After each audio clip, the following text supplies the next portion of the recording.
Self-resistance exercise, one of the unusual features of the Bullworker IsoFlow or the IsoTrainer, where you're pitting basically muscle against muscle while doing the exercise like this rear fly.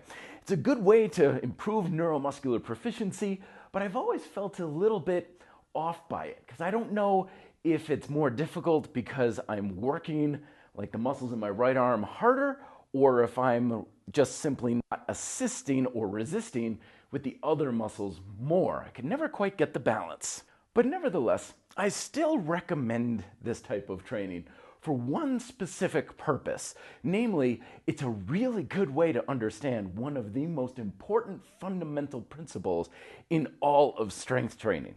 That principle is the force velocity principle, or as I like to refer to it, as the tension velocity principle. So, in other words, whenever we have a lot of tension in the muscle, the amount of speed or velocity that we can use in the limb decreases. But if you have less tension in the muscle, then you have more speed and power. Think of something like throwing a baseball or sprinting. You actually have a lot more relaxation there than you would be if you were using the muscles with a lot more tension.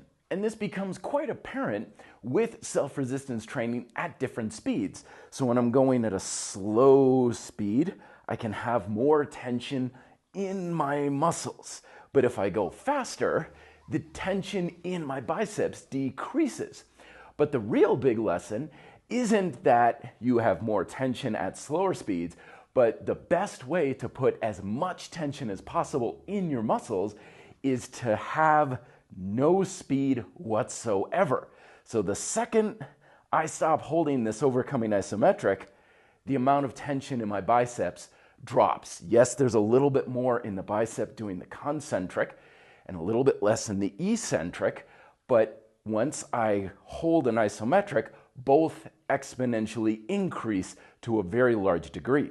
And I highly encourage you to play around with this type of experiment, even if you just have like a rope through a pulley or something, just so you can experience how the force-velocity relationship really works. And furthermore, to really appreciate the value of overcoming isometrics for really increasing the amount of tension in the muscles. And of course, that's not to say that overcoming isometrics should be the one and only thing we do and everything is substandard, because of course, for athleticism, functional training, and a whole host of other benefits, you still want to train movement, at least to some degree.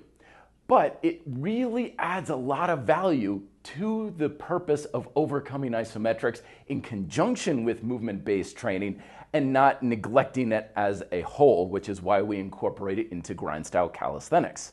So experiment with it. If you want to learn more about the Bullworker IsoFlow or the IsoTrainer, I put the videos up here as well if you want to learn more about those. And let me know if you have questions down below. Like, share, subscribe, all that good stuff. Thank you very much for watching. Be fit and live free.